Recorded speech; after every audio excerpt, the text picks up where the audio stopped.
Good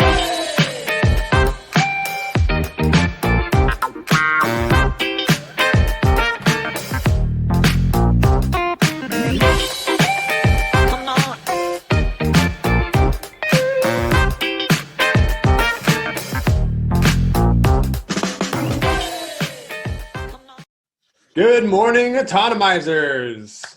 Welcome to Do It Live, Autonomy Podcast. Today on our show, we are joined with Agnieszka, Christopher, Tim. Everybody say hello and something you experienced this last week for the holidays.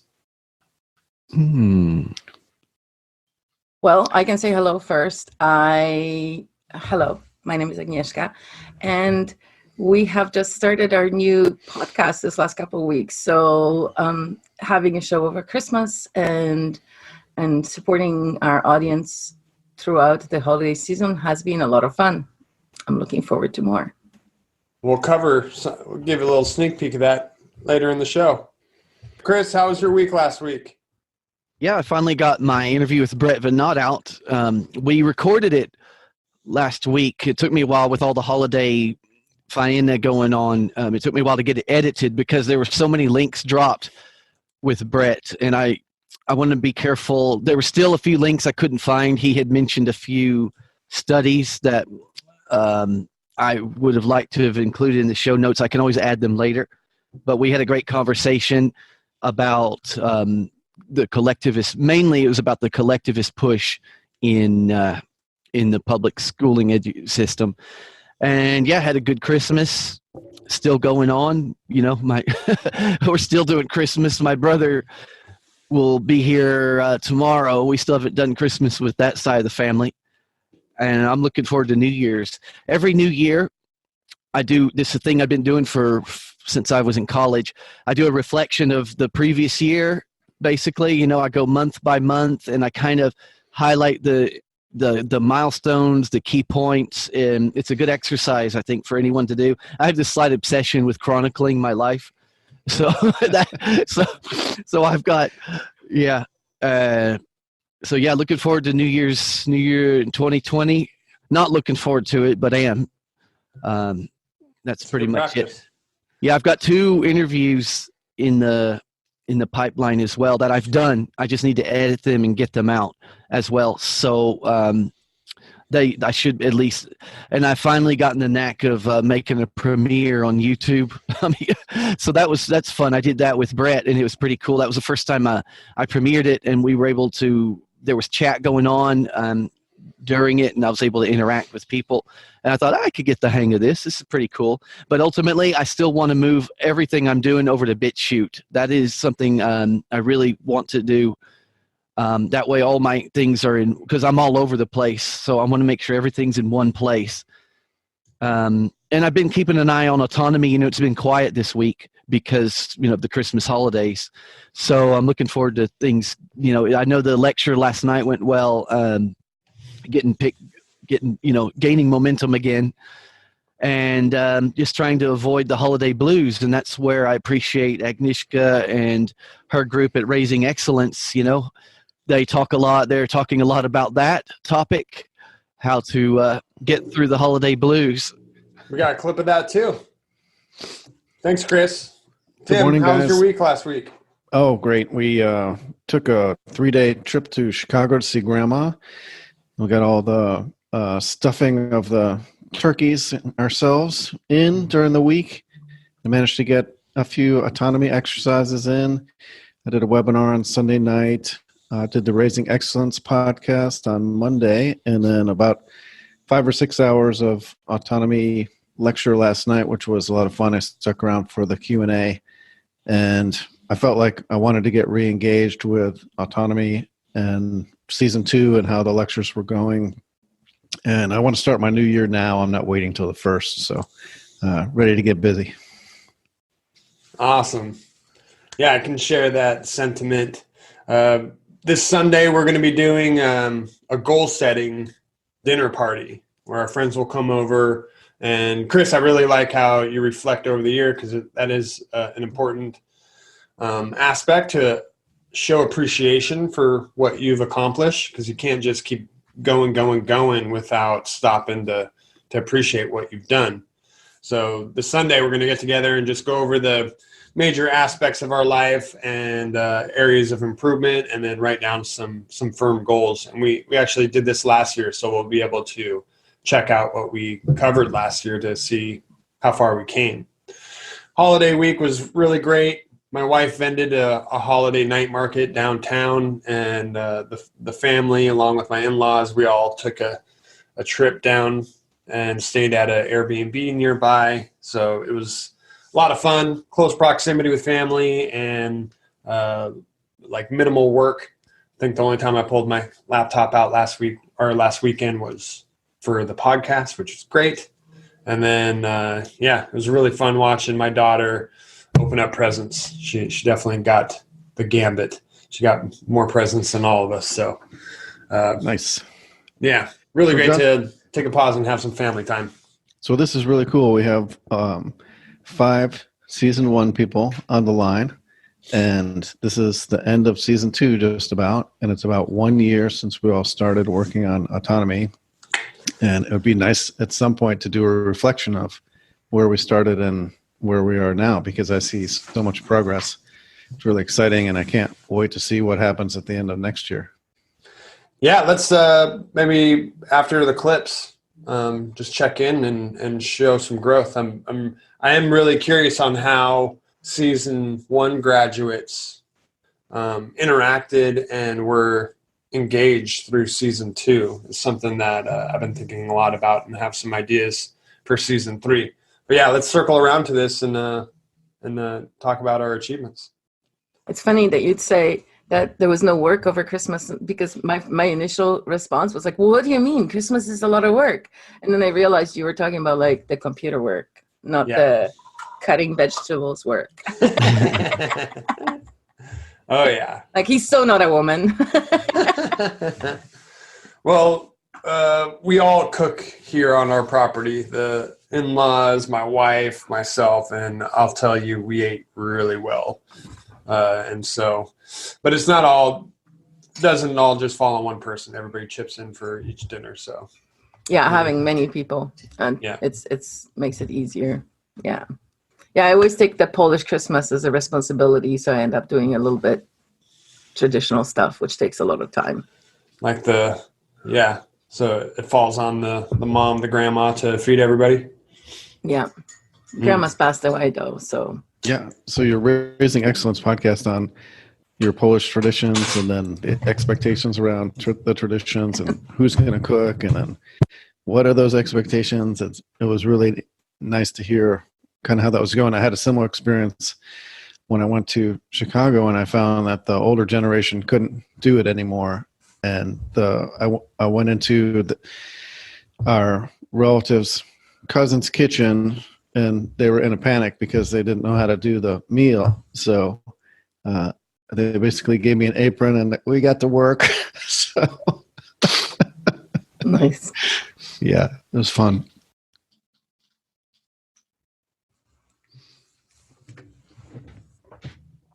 Oh, Joshua, you're muted. Joshua, you're on mute. I was miming.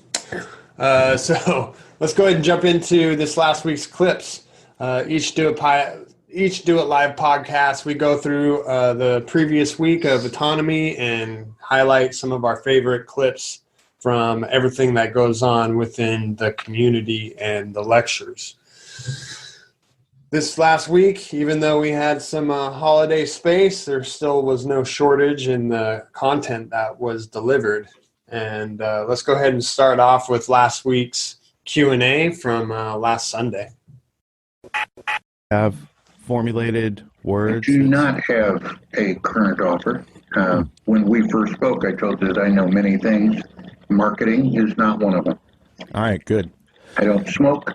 I don't do drugs. I don't do sales. That's your job. All right, so I can do the sales part of it. The offer is a critical part. If you're not seeing revenue coming in and you have immense value, the offer is the missing piece. And when we put that missing piece in there, things start to move forward. So the offer, and then the strongly formulated offer would be your webinar. It could be a half hour, it could be an hour.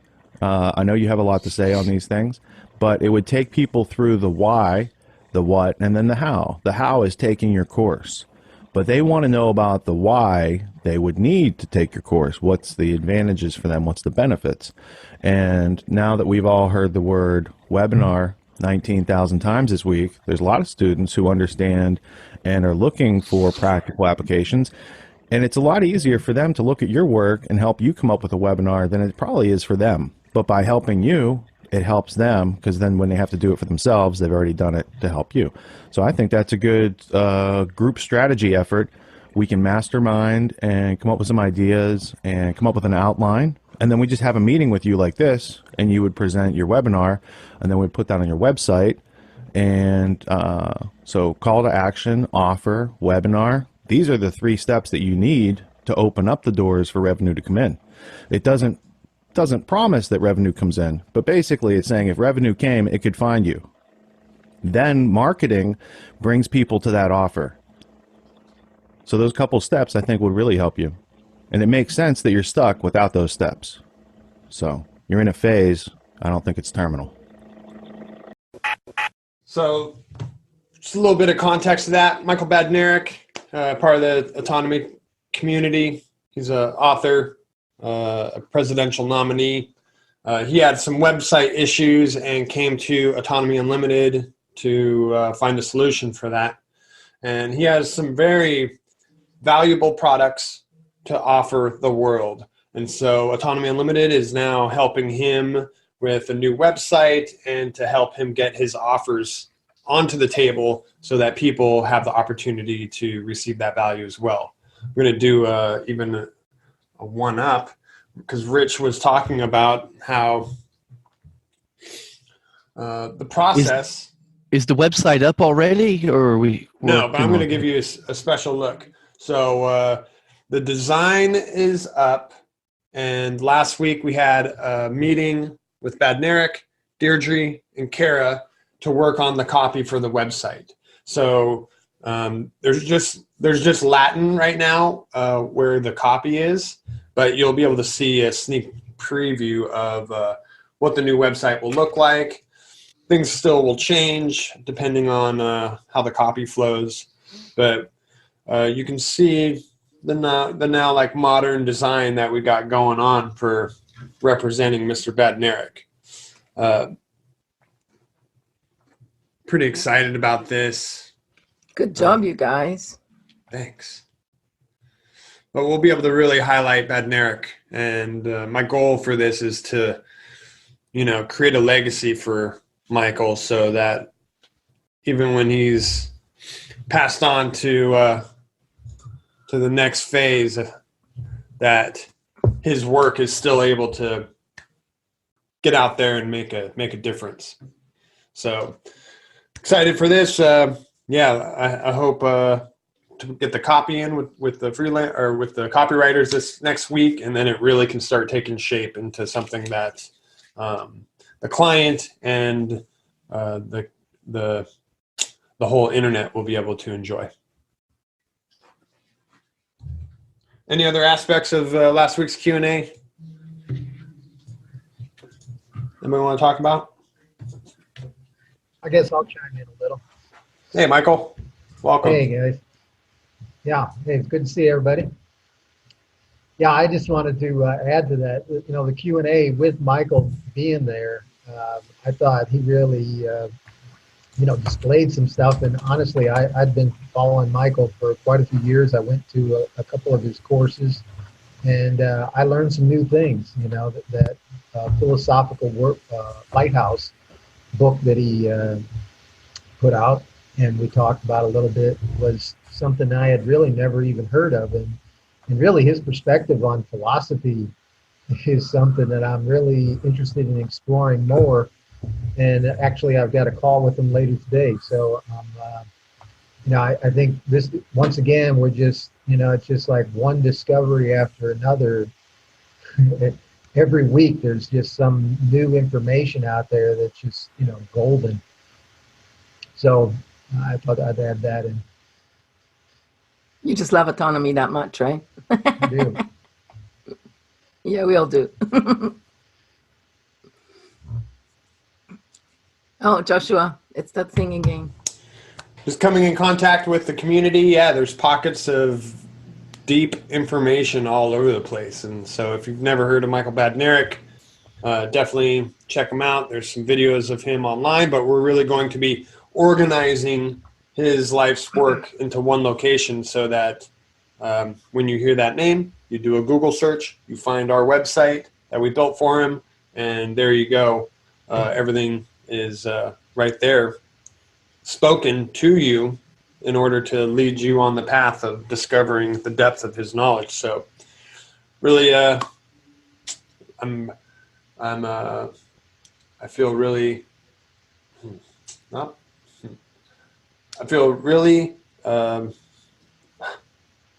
I'm just going to say it. I feel really blessed to be working on this project with him because it's such an important topic. You were trying to censor yourself and it didn't work out for you? No.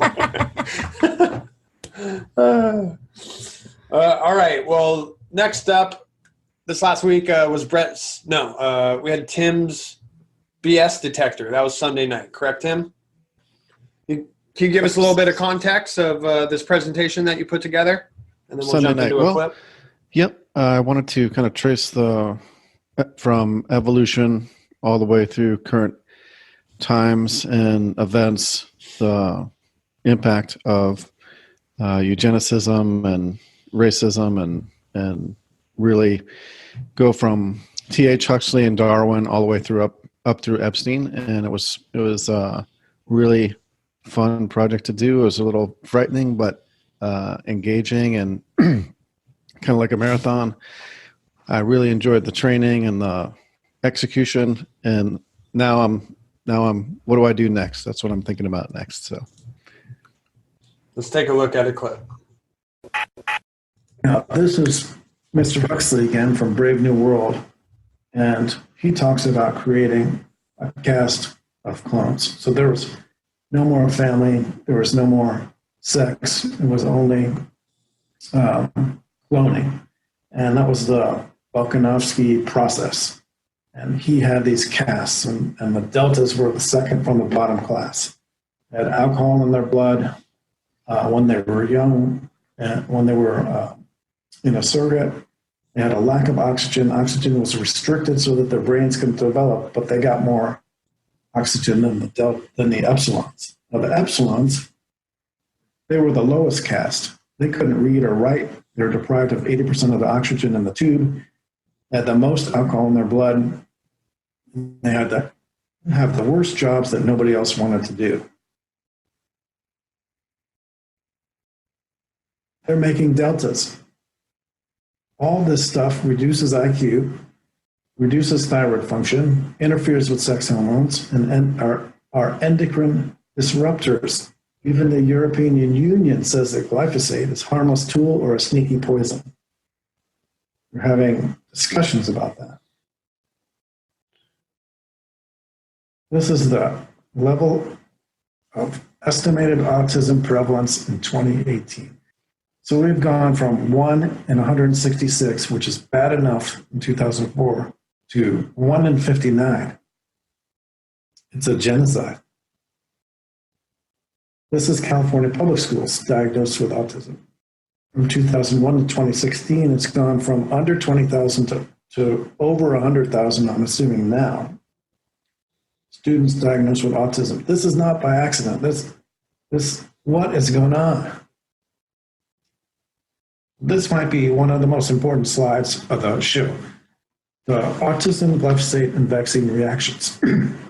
So this, if you look at the red line, children with autism, and then you look at the glyphosate quarter ton applied as that goes up, and the adverse reactions in the vaccine adverse reaction reporting system.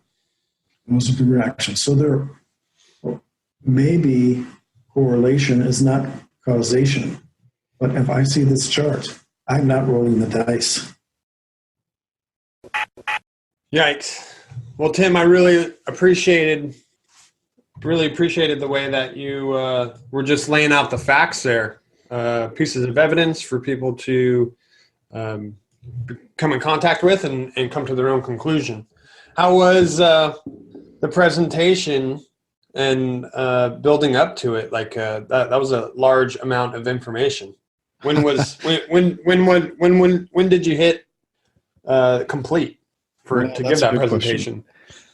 I mean, I had a really good discussion with Brett on one of his masterminds about what does complete look like, and I think, maybe there isn't a complete. It's just good enough to go, right? It's good enough. It doesn't have to be perfect. You don't want to be perfect. Perfection doesn't exist. And I don't know how many hours I put into that, but it was definitely a labor of interest. And I had a few technical problems initially because I had too many things up on my computer at one time. And then Agnieszka and Eric jumped in and helped me out. We didn't panic. We kind of got it sucked down in a minute and a half or 2 minutes, and then things flowed pretty well from there. We had a really nice discussion afterwards, and I probably had 190 slides, and I cut it down to maybe 140 and put everything else in the appendix. So tried to trim it down, but what really worked well for me was the flow, and then I got into a rhythm. And then it went faster. We got through 140 slides in about an hour and 10 minutes or so, which was really nice. So it was a nice process. Credit to my autonomy buddies for pushing me forward with these efforts, and to you and Richard for putting on the course. And I got most of these ideas and the thought process of putting together a webinar from the autonomy lectures. And this is the second one, and I see it keeps improving, like the thought process, gets easier working with the slides.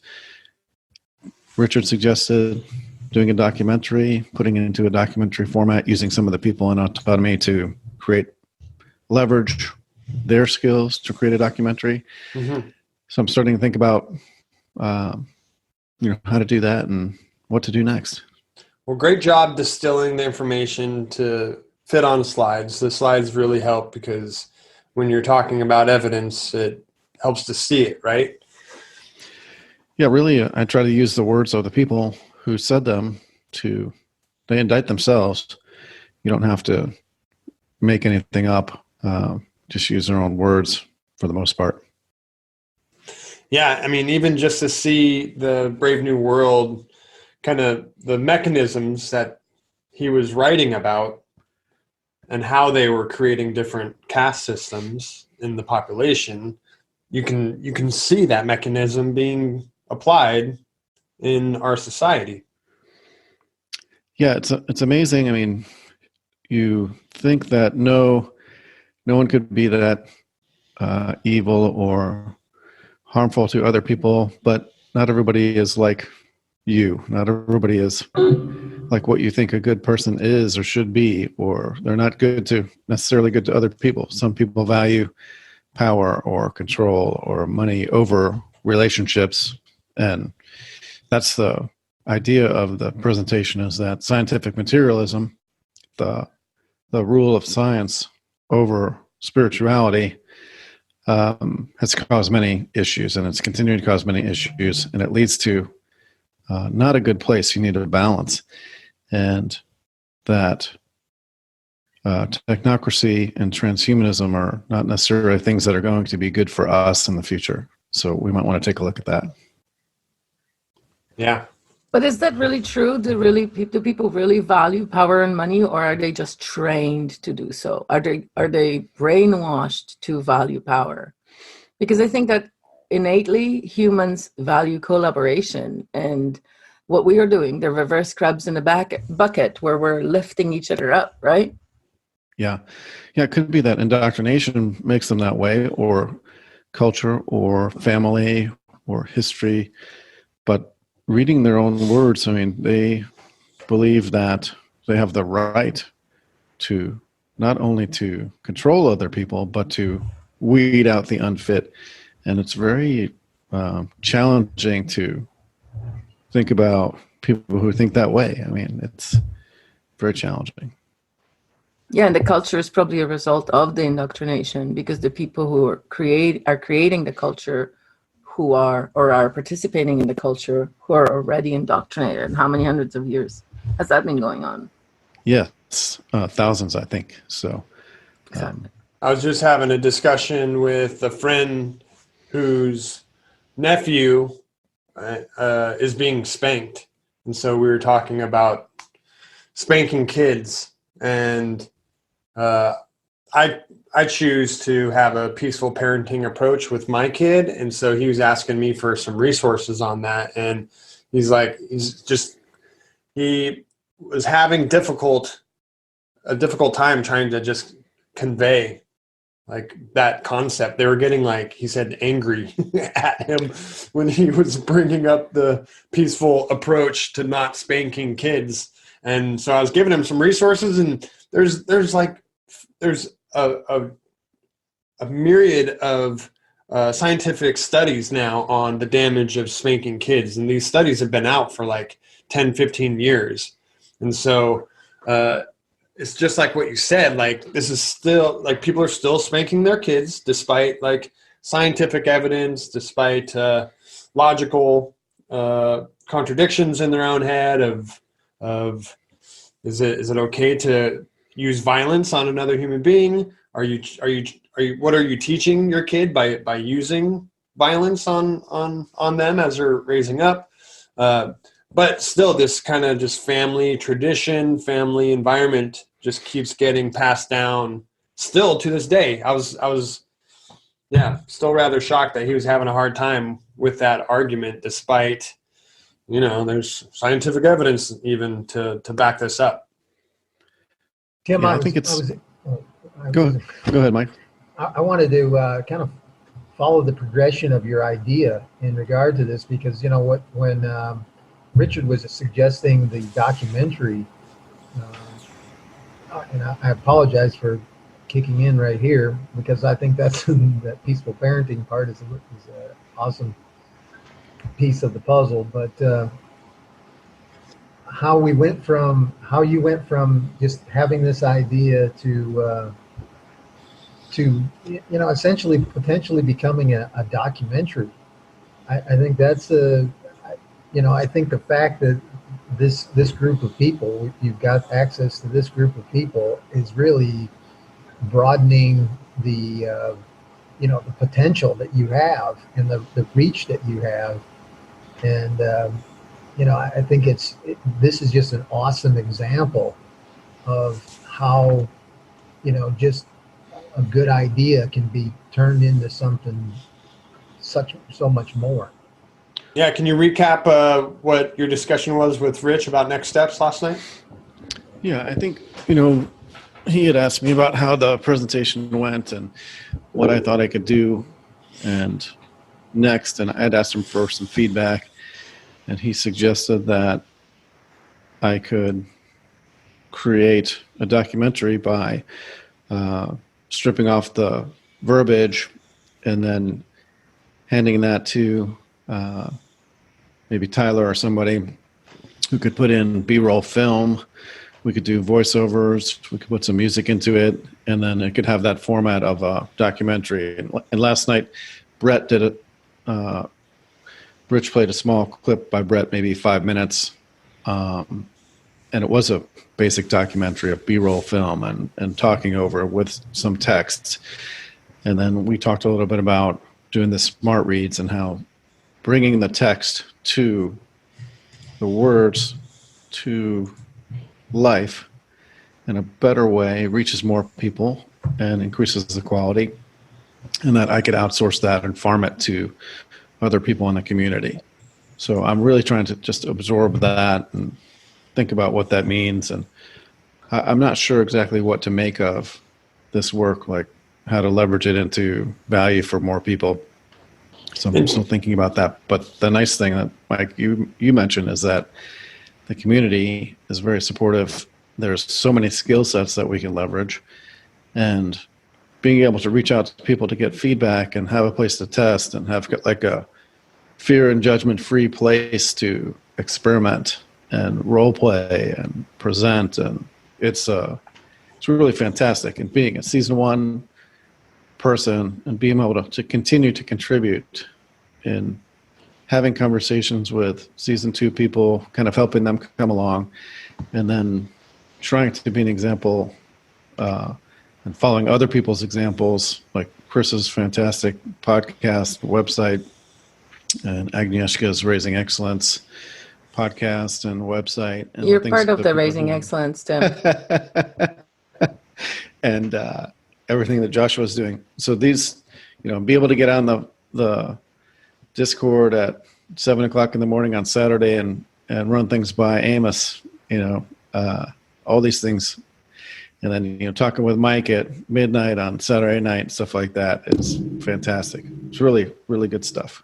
So Tim, what I'm hearing is this whole project has just benefited you, right? To be able to organize information, and did you learn anything from this process of organizing this presentation? Yeah, well, I think I learned, how to leverage the available people with their skill sets and to take advantage of the encouragement.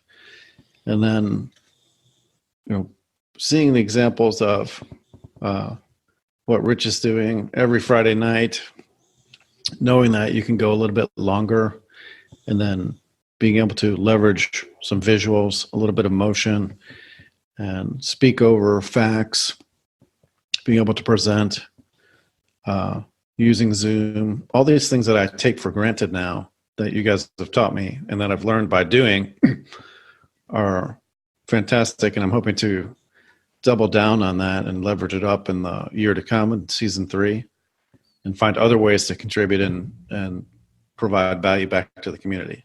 And then my point was going over this material, like further embedded the information in your own head, right? Oh, yeah. I mean, the 2 webinars, I feel like I just scratched the surface and that there's so much more research to do. I mean, I easily did 100 hours on the second webinar, probably more than that. And I really do feel like there's so much more I could have put in there. And now it's a question of refining the process, trying to understand how to entertain people as well as educate at the same time so we're not boring them. And working on increasing the quality. That's the piece. But yeah, working through all of that really does embed the information, and it leads me to the thought that there is a lot to it, and it is connected, and you cannot disentangle all these things. And people will denigrate the work because they're afraid to look. And I've found that as I continue to peel back the onion, things do get kind of frightening, but it's what exists and it should be known. People need to take action to protect themselves and their families and the people that they care about. And now for me, it's kind of like what type of activism can I put into the world to help protect other people? Like Rich was talking about, how do you get involved in your neighborhood or in a place where things are going wrong? Like how do you show leadership in order to create the change that you're trying to see and be? So those are things that I'm thinking about and we'll be kicking about with you guys over the weeks to come. It's incredible that this is such a safe space.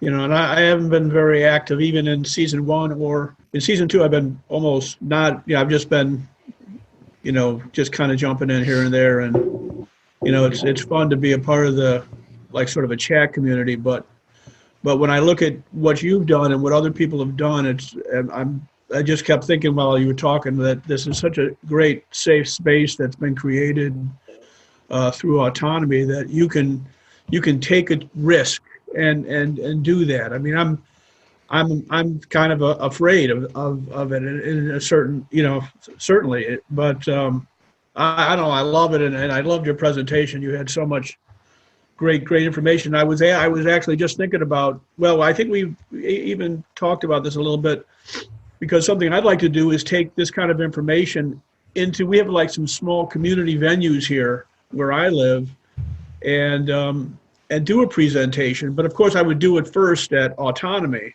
at least once. Yeah.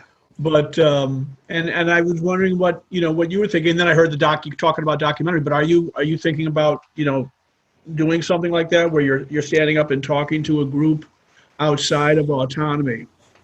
Yeah, I'd like to figure out venues to do some speaking, and I think what we wrestle with, and Agnieszka and we talked about kind of the level of knowledge that people bring to the party, and that you don't want to overwhelm them with too many frightening things at one time. So finding the gap in their cognitive armor, right? Where's the chink in the armor where a little bit of information can get in, and then like ice freezing the pavement in the wintertime, start to break up some of that indoctrination so that they can start to think about how to protect themselves and their families from things that are going on in the world. And then not just protecting themselves, but exercising their excellence and becoming autonomous people like we're trying to do. Like, how do we do that for ourselves and then help other people do that? So it's not just a matter of protecting from these other things. It's a matter of excelling. And I think that people who have viable goals, are motivated, they have plans, and they're in touch with themselves, they're not violent people. Like, they're not negative, they're not violent, they don't do violence, they don't they're not bullying people, they're good to other people, they're trying to help other people excel. And I think there's that aspect of protecting yourself, and there's the aspect of excelling and self-actualizing, right, and helping other people actualize. So you have to keep a balance between those two things, because you don't want to scare the hell out of people and scare them away, but you have to try to give them enough information to lead them to seek more information for themselves. Like we can't give people an injection of knowledge or truth and think that that's going to take over their lives. They have to reach out and grab it and seek it for themselves. There's just there's no way to fire hose somebody and have them be accepting. There has to be a curiosity. And it really does. It can, I think, kind of take that person, that would be all of us, and in some ways puts them in a way that is sort of creates a sort of a tension with the rest of the community. So let's say someone does want to grab onto this, or they consider it. I mean, where do they go with that? It's a difficult place to be, knowing how, just interacting with my own family and friends, I'm not in sync with them really very much. Yeah. So that's a huge point that I think that we are also thinking about in the community. I know Joshua is big on this, which is how to communicate with people effectively without treading on them. And I think the NBC training that we've been doing, and then some of the role playing, has been helpful. But even in that, I find that the ego gets in the way so quickly,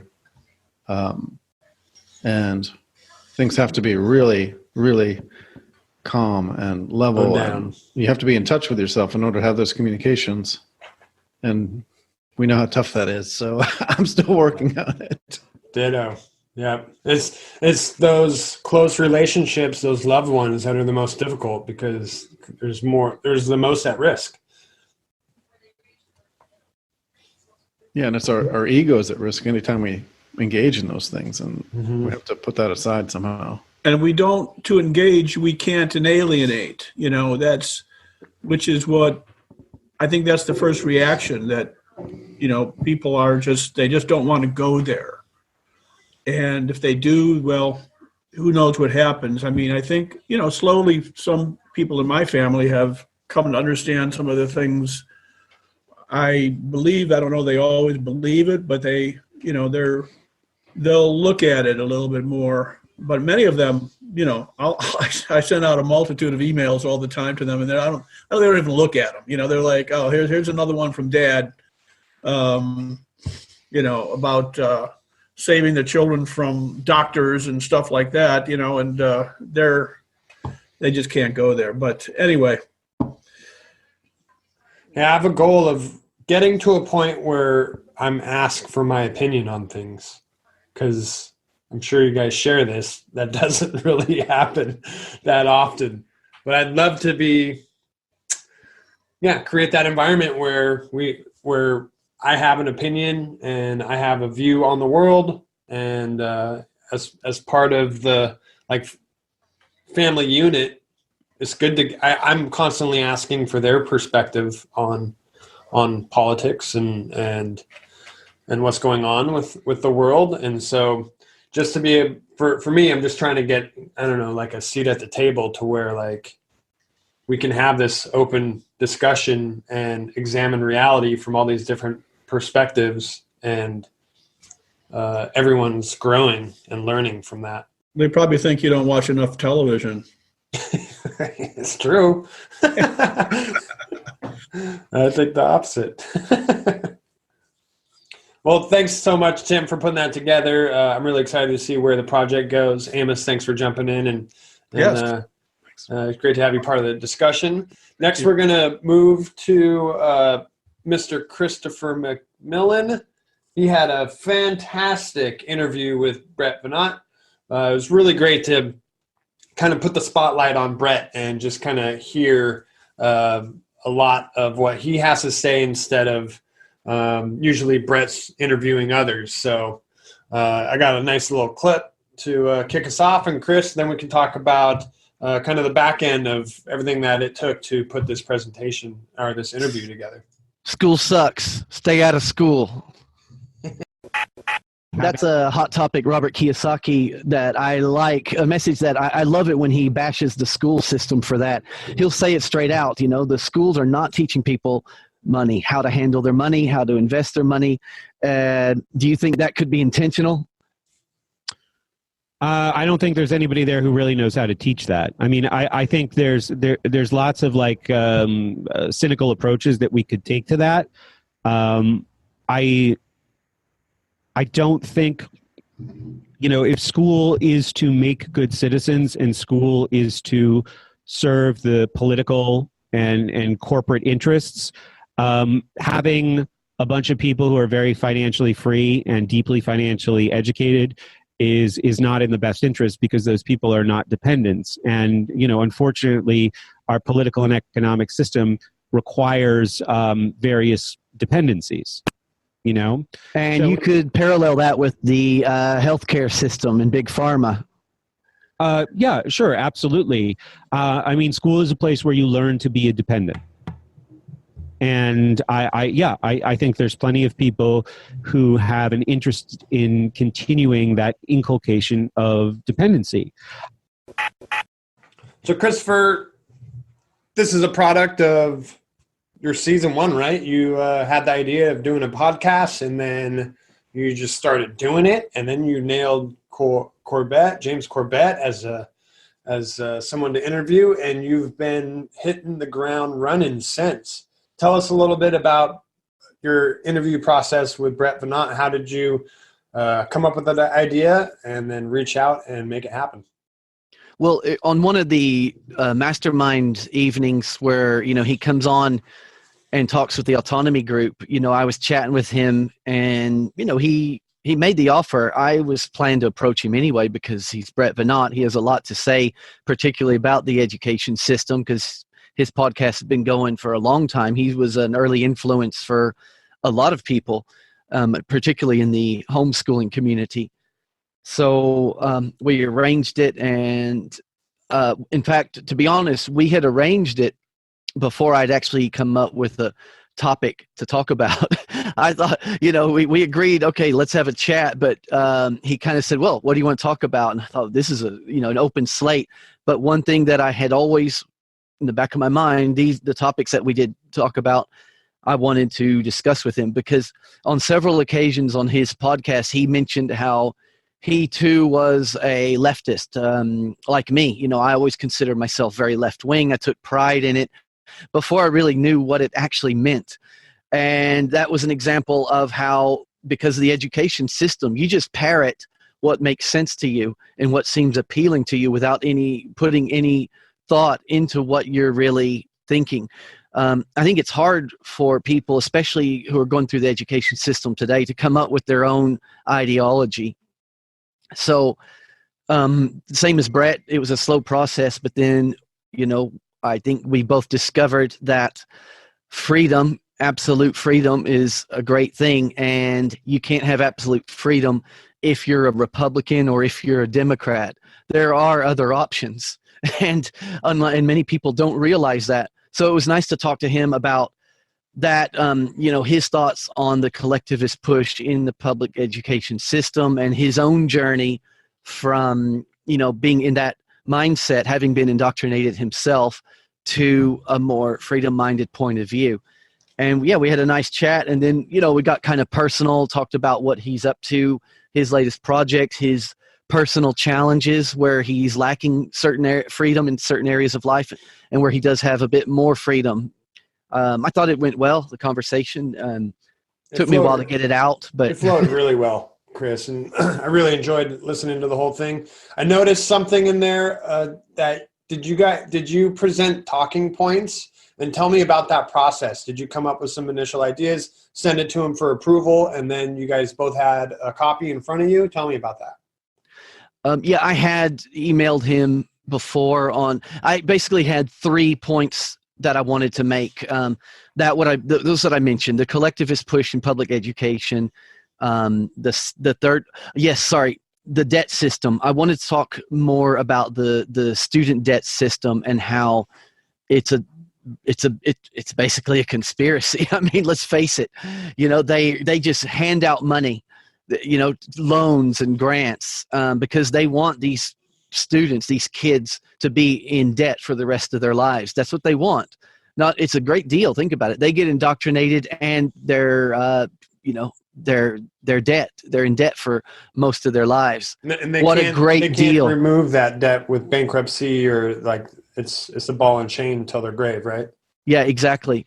And the third point was where he himself needed a bit more autonomy, you know, where he was lacking in his own work. So those were the 3 main points. Because the first topic went on for so long, I thought, well, we're not going to have time to discuss the student debt problem. But then we did circle back to it a bit. I'm curious about the structure. Did you guys have a set agreed upon, like 60 minutes? And yeah, I mean, I told him I usually try to keep it around 45 minutes to an hour, sometimes even 30 minutes.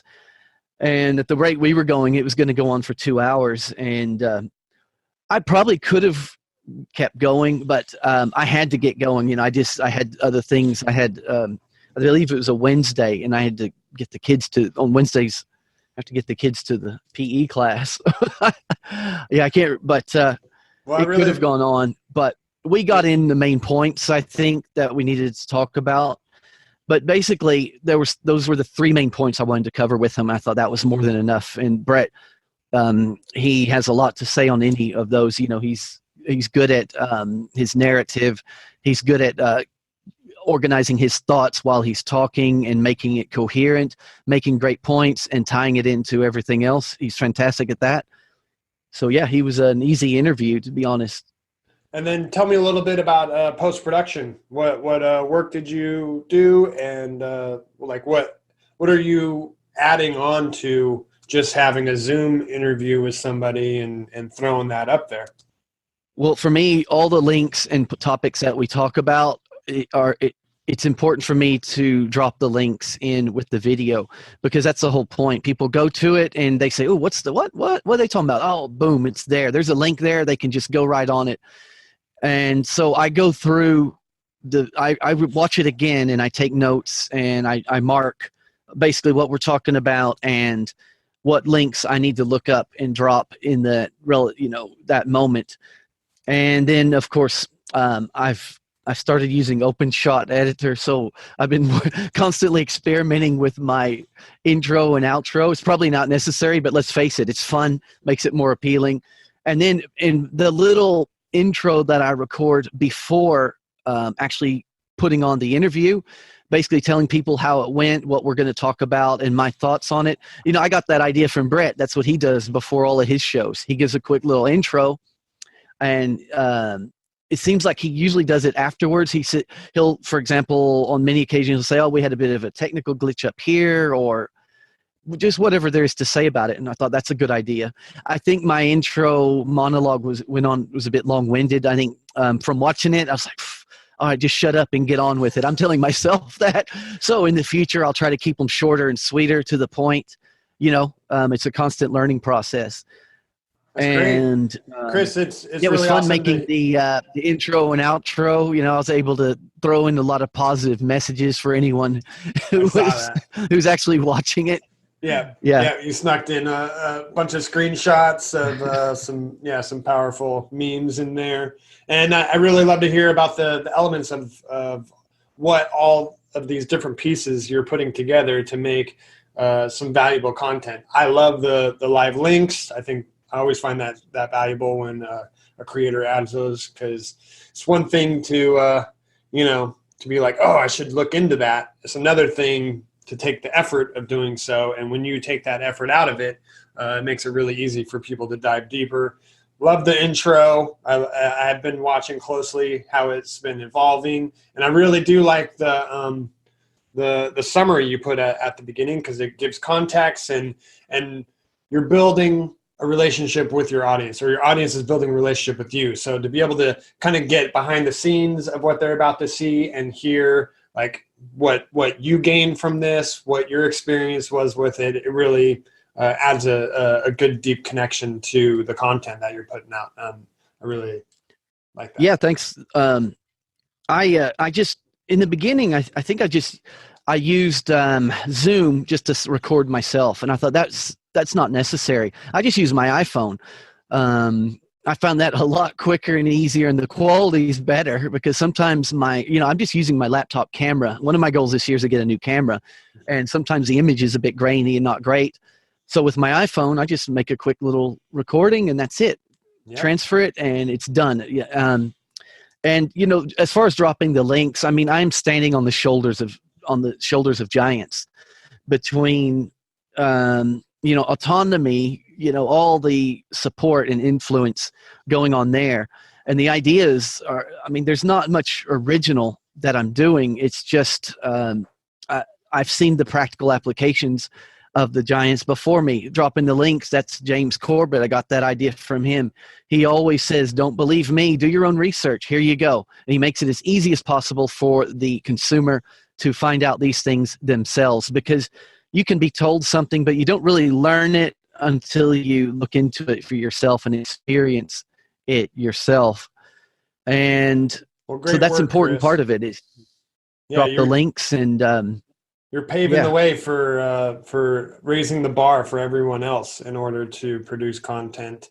And you're showing, this is why I really wanted to pick your brain about this, because you get to see all these little elements all put together into publication. So it becomes attainable for everybody else. You're planting these seeds of like, oh, I could just add that little bit to what I'm doing. And again, it just is raising all the ships at once. Next up. Cool. Appreciate the support. Yeah, and all your technical support behind the scenes has really helped, Joshua. I really appreciate it. Well, fantastic. Again, I got an awesome community that helps me as much as I'm helping them. Next up, we got Agnieszka and the Rising Excellence team, Tim, Deirdre, Dennis, and Michael. And Michael. Samantha. And Sam, yeah. So you guys, you want to give me a little bit of context? I have a video with dealing with the post-Christmas blues, and we'll play a little clip of that. But first, want to just give us a little context of what Rising Excellence is. So basically, you can't hang out with all these people focused on excellence without it being a little bit infectious. And that's what happened to us. We became infected with this excellence bug, and decided to bring it to the greater community, because it's one thing to discuss these things and support each other inside autonomy, but so many times when we're having these discussions, I'm thinking, oh, more people would benefit from this discussion. Other people could benefit from this discussion. People who are not part of autonomy could benefit from this particular topic or that particular topic. And a group of us, like I said in the previous podcast, a group of us who are coaches and psychologists and trainers and people like that got together in order to provide emotional resilience to the community, to the greater community, not just the autonomy community. So with the overarching umbrella of emotional resilience, we are creating timely podcasts that are season specific, that will assist people in getting the tips. And in the last podcast, we even talked about vitamins and dosage and things like that to support you in the low, support people in their low winter kind of mood time. Does that make sense? Yeah, I mean, the days are shorter. We're getting less melatonin from the sun, and so it really happens to all of us, at least in this hemisphere, while we're experiencing winter, and especially throwing in the complexity of family and expectations of gift giving and yeah. Putting together complicated meals, trying to feed everybody, travel. Yeah. Oh my gosh. And Dennis is an expert on health and nutrition.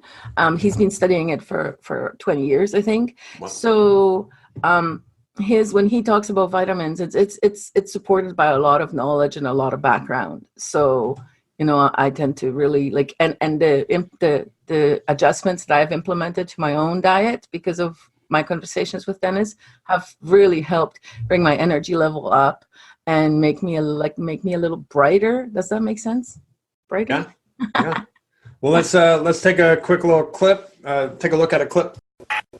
Like offerings to the gods, you know, like bloody meat is what I was put up there. So it's interesting to, for me, it is interesting to connect to my roots or my culture in a way, like from far back through those traditions, because and to become conscious of that, and through that to actually, you know, connect to the environment I've been born in, and to those who came before, and then also to see the little ones, you know, that are coming in to these realms right now, to see them grow and to see how they relate to it, and maybe to, you know, to offer them, you know, a perspective that is beyond just the, you know, the spend money and buy Christmas gifts thing, but, you know, not to say that it's not there and that it's not also part of it, but to give them something on the way so they can see that there's something beyond that, something more important.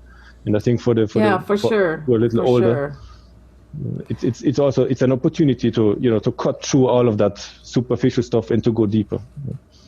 Yeah, for sure. And I find I was reading an article about Christmas, and it talked about how in all these different ancient religions, there was the goddess who married the god of the underground, and she went underground, she retreated, and then in the spring she comes out again and she's alive again, and everybody rejoices in spring and fertility and things like that happen.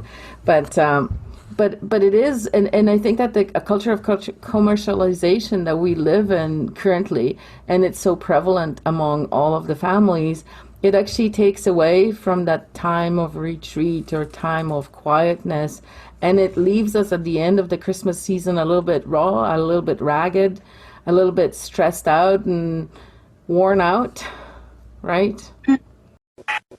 So Agnieszka, tell us a little bit about how you've been putting together these presentations. Do you guys have a schedule? Do you have things mapped out content-wise?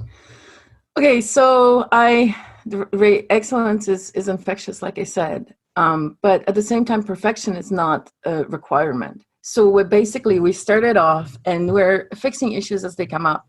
At the beginning, the first couple of episodes, we didn't even have proper microphones. We were just figuring it out, trying it out. You know, everybody's equipment is getting better month by month, and everybody's setup is getting better. Sometimes there are still issues. Our website is somewhat finished, raisingexcellence.teachable.com or raisingexcellence.live. But there's still a lot of work to be done on all of it. That did not stop us from stopping or from starting. That's just, you know what? Those are just things we're going to work out. It's only our first month. What we do have planned out is monthly themes to support emotional resilience throughout each month of the year.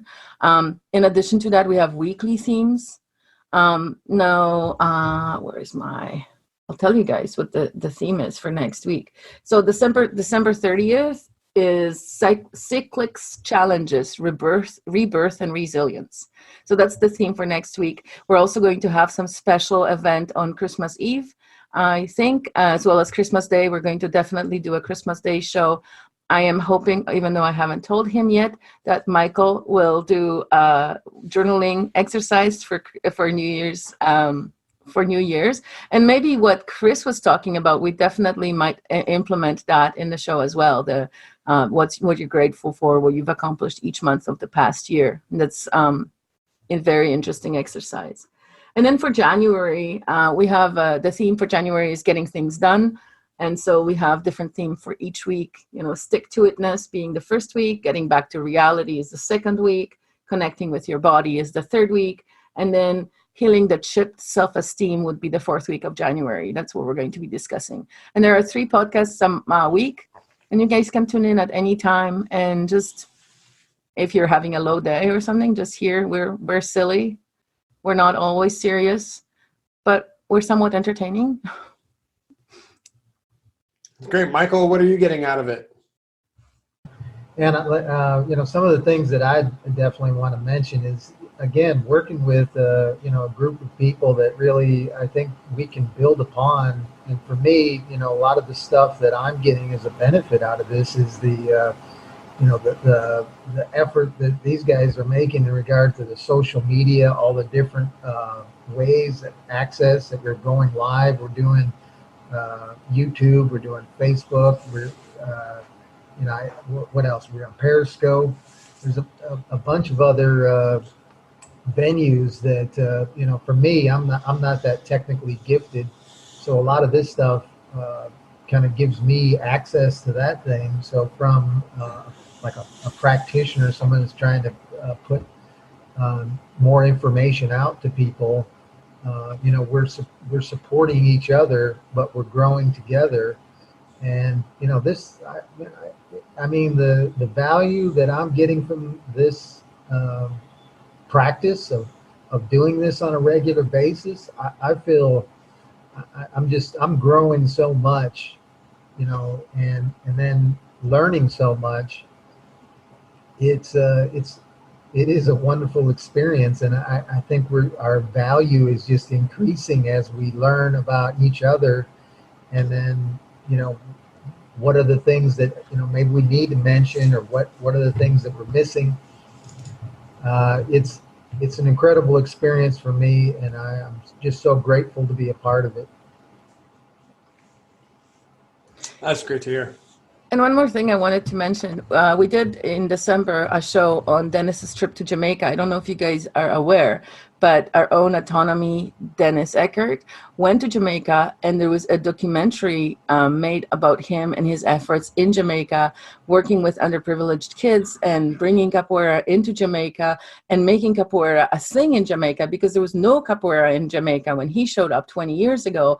And he's really made it so that it's taught in universities and that there are classes in schools. And he's really done an amazing amount of work in bringing the people of Jamaica, and it gives them a tool to work with their emotional, because there's a lot of poverty, a lot of challenges in that society. So it gives them a really amazing tools. And so we did a whole show about Dennis and his trip to Jamaica. You can listen to it on Raising Excellence.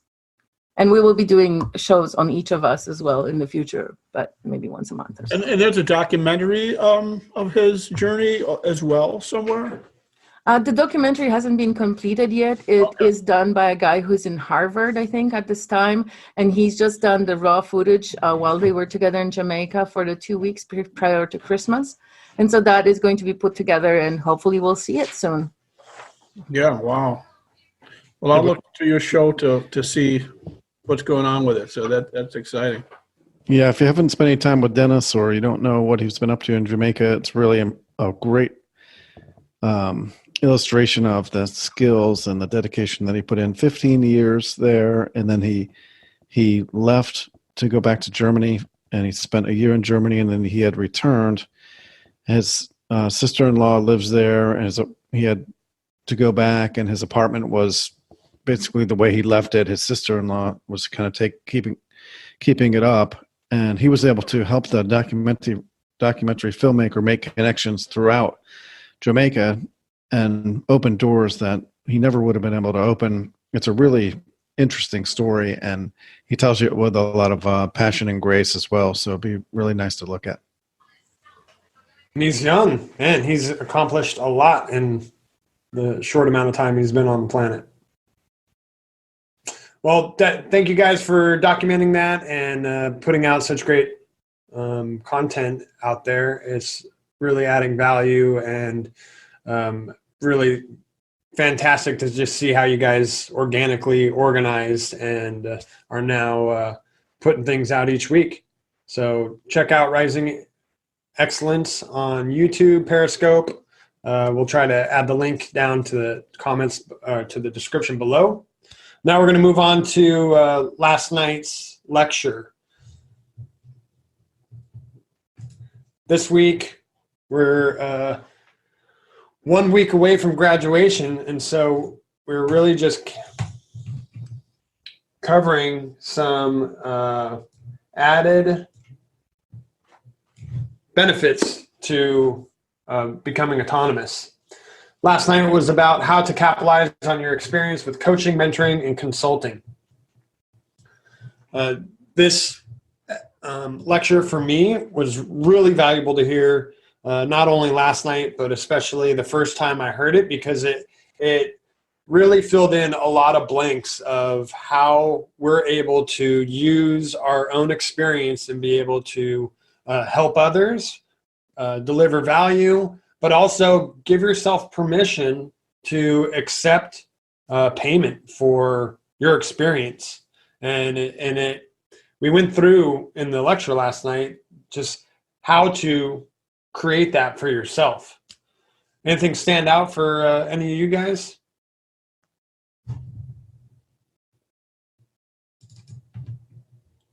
Go ahead, Eric. Eric wants to chime in, but he doesn't want to be on video. Sorry. Speak. Can you hear me? Yes. Yeah. Okay. So, to me, the lecture from last night really hit home. What? Speak up. I'm gonna move forward. Okay. Well, Eric will go next. What I think that I really enjoyed the lecture, and I enjoyed that Iniko guy who talks about so many things that are very, very valuable, and he does it in such a way that's entertaining and allows for reflection. Anyway, Eric is closer now. Go, Eric. Just 1 second. Just 1 second. You're giving Ty a lot of editing here. Almost there. Yes. We're doing it live. Appreciate the complexity, and I'm excited to hear what you have to say, Eric, because this was a power. If you know how powerful this lecture is, you'll be able to really create a lot of new revenue inside of your life because of taking advantage of this. Okay, I'm ready. Go. So, a long time ago, so I've been working in IT for 20 years, right? And a few years ago, when people would ask me, where do you see yourself in 5 years? And I knew that, I didn't know, but I was like, well, consulting would be good for me because it allows you to be autonomous, blah, blah, blah, so on and so forth. But yes, going back a few steps.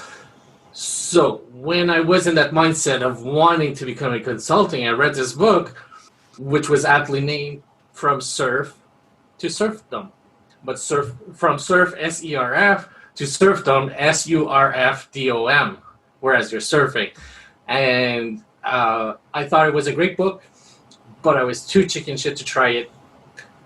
And so I've never done it, sort of, because I kind of became a consulting, but I'm still like dipping the toes in corporate world and consulting. Anyway, all this to say that yesterday's lecture was basically a condensed version of that book. So anybody like that has a remote interest in consulting would really get a lot of value out of that lecture. And how did it affect you? knowing what I know now as opposed to 10 years ago, it reignites that fire. Like I'm really like, anyway. It gives you in there. You got a map, right? You got steps to take. You can't hang out with these people and not excel. Like you can stop hanging out with autonomy and then go back to your old life. But if you're continually interacting with autonomy, or if one is continually interacting with autonomy, it will rub off. This reverse crab in the bucket effect. We're all raising each other, raising excellence, following the excellence, striving for excellence. I know I just said excellence 7 times in one sentence, but that is invaluable. But right. Once you've seen the light, you can't go back in the darkness. And first you have to deal with the mindset, right? You have to give yourself permission to attain these things. And then you get a map, just like this, what we're looking at. So instead of relying on a resume and trading your time for hours in hopes to climb the corporate ladder, here's a map. Get a landing page, have a video, get some good copywriting, have testimonials, and you have a lead magnet. You don't need all of those, but that is a recipe for success, and it can be much more powerful than a resume. The last place that I worked at, I didn't give a resume. They found me through doing a Google search and found my website, and then we had an interview. And I was never asked for a diploma. I was never asked for even a portfolio. Just how I was portraying myself online was my resume. And so it really gives a lot of weight of being able to circumvent those traditional gatekeepers that are out there, that you have to contend with thousands of other peoples that have more qualifications and more time invested in trying to present what is expected of you, and you can come in just from the side door with your experience and showing that you have autonomy and you're able to produce things outside of the box and offer value. And that's really what an employer is looking at versus a stack of resumes that all look the same. Hang on, we've woken up Eric, so now he wants to talk again. Yeah. So essentially what Joshua just said is exactly, well, what was on that map really was exactly how it's been. So the last couple of years when I've had 2 consulting gigs, one for a broadcasting company and one for a telecoms company. And every time I went there, it was always about what I accomplished and not like, okay, so like, what can you do? What are your certifications? And this last job that I just got, I literally told them, I said, so that's how it went. It was like, okay, so what'd you do? I did that, blah, blah, blah, blah. And then I literally told them, you can't get my references. That was it. That was all. Like I said, I have 1 reference. You can call that guy, but the other references, they'll say no. And not because I was a prick, just because they have so company policy. Yeah, exactly. And so I told them, I said, listen, I just don't have references. And they said, you know what? We'll fly you down here, and we'll interview you like in person. So they flew me down. They flew me to Montreal, and then I met with them. And like the day later, I was signing the contract. Wow, that doesn't sound like you were begging for a job. Yeah, exactly. I just literally told them, no references. Don't ask for them. And I had to do a criminal background check, but I'm fine there. I hardly committed any crimes. I've had one person ask me for my resume in the last 10 years, and because of the type of week that it was, I had to tell them that I don't have time to spend 4 hours creating a resume for them, just for them to make a decision whether they're going to hire me or not. So I'm going to decline the job because of that. And they were like, well, do you know any other marketing specialists who would want to work for us? And I said, you know what? I don't know any marketing specialists who would work with a resume and want to have a 40-hour-a-week job. Because after that, I found out that it was like a 40-hour employee. Like, yeah, it was a job. And I'm like, I don't know any marketing specialists who would want a job. And they were just like, well, what do you mean? It didn't compute. I don't know anybody. I know many marketing specialists. None of them want a job. Yeah, I haven't updated my resume in 6-7 years since. But in order since to taking do this that, path. it takes a lot of work. You know, you have to do all, like, you know, write all this. Like, I don't know. If my testimonials are not good enough, then move on. You got to research keywords that they want to see. And so you're really not, you're just trying to package your experience in a way that they will find valuable. But then there's so much more to you as a person with experience in your field. And the landing page, video, reader magnet, copywriting, that's such a more rich way to be able to showcase all the skills that you've developed. Joshua, how much is your package of all those things? What does it cost to get that going? In order, we can talk offline about that, but depends on how much you want to contribute and how much like the team would contribute. But this is what we talk about inside of autonomy. These are the elements. There's free ways to explore and learn those elements to do it yourself. Or if show me the money, Joshua, show me the money. If you value time, then there's ways for you to just use money to be able to reach your goals too. So let's talk.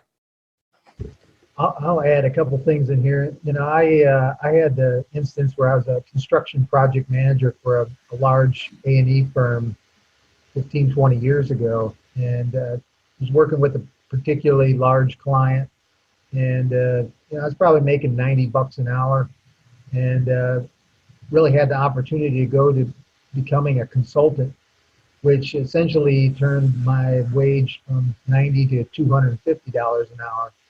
And for me, it wasn't, it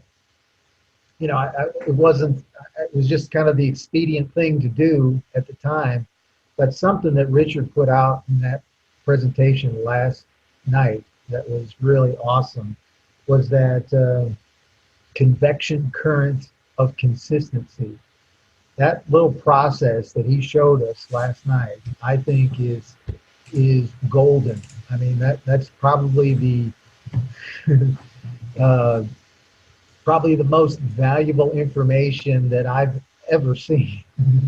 And for those that have a business or are practicing, selling a product or service, this is really the golden information. And if you do this well, I think you cannot fail. You know, it really kind of speaks to some of the things that the corporate world isn't doing.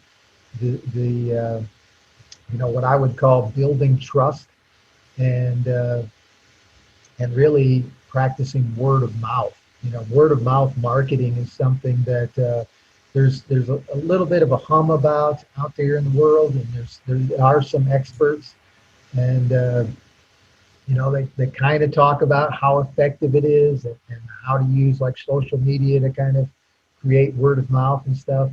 But the word of mouth that Richard is talking about is like, warp speed ahead kind of word of mouth that you can get from practicing a process like that.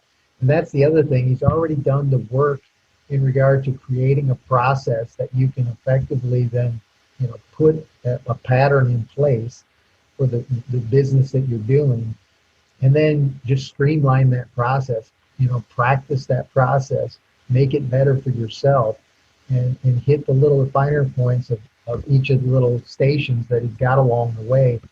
And my God, to me, that's just absolute printing money, if you ask me. And for any of our autonomizers, I think this right here is the key. Yeah, because when you are an employee, you're only aware of this little section of your business because that's what your duties are. And when I first saw this was on a napkin paper drawing that Rich sent me about 2 years ago. And in the lecture last night, this is riddled with different phases inside of the buyer's journey and then inside the customer service journey. And so to get the full map, you'll have to join Autonomy. But when he first showed this to me, I had so much of this was just unknown territory in me. And I've been doing freelancing for like six years now. And so to have this full map and understand when the audience is coming in contact with your brand and what their journey is from their perspective, and to have this all lined up for them to have a smooth buying transaction, and then after they purchase, then there's phases for them to go through to have a successful post-purchase experience, so that they're happy. They had clear expectations going into it. They got those expectations met, and now they're the ones out there promoting with word of mouth to others, and they become an advocate of your business. And so you're right, Michael. Once you have that like full map and are able to apply it to your own personal projects, to your own businesses, this is something that's not shown to you in college. That's for sure. Right. And I think, the other thing is, a lot of people have a lot of apprehension about sales and stuff like that. And this is certainly one of the things that we've covered a lot in this whole course. But this really kind of brings it home, because it is really about building relationships with your customers and, building a group of people around you that are your advocates, and could be your affiliates that are promoting the work that you do. And this is how you do it, and it's a very straightforward process. And it's amazing how few people know this, because it's certainly something that I didn't know until I saw it last night. And maybe I knew kind of sort of some of these things, but putting it all together, genius. I agree. Well, anybody else have any comments or highlights from last night's lecture before we wrap this up?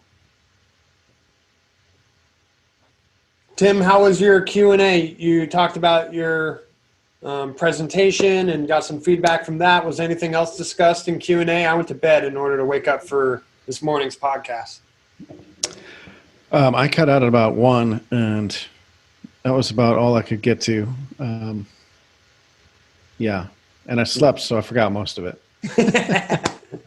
Well, great. Well, it should be up there probably today for us to be able to catch the last of it. We'll have Q&A again tomorrow in the morning, so people around the world have an opportunity to hop on and ask Richard questions directly. Well, before we wrap up, I do want to highlight one last thing. Rich brought this up in last night's presentation. Our YouTube page that we started about a year ago now has 258 subscribers. People are tuning in. People are watching. We got our podcast being presented there. Chris, you putting up your presentations or your interviews with TrueConduit.com.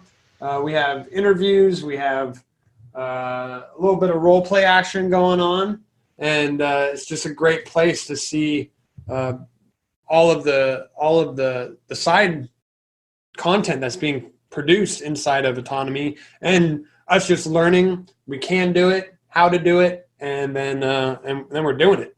We're doing it live. Well, that's it for this week's episode of Do It Live podcast. Thanks everybody for tuning in. Thank you, Chris, Tim, Michael, Agnieszka, Amos, and Eric. Eric, thanks for chiming in this week's podcast. Make sure to join us next week. But first, subscribe to us if you're watching here on YouTube. BitChute, we are over on BitChute. And make sure to go to getautonomy.info if you want to get autonomy for yourself.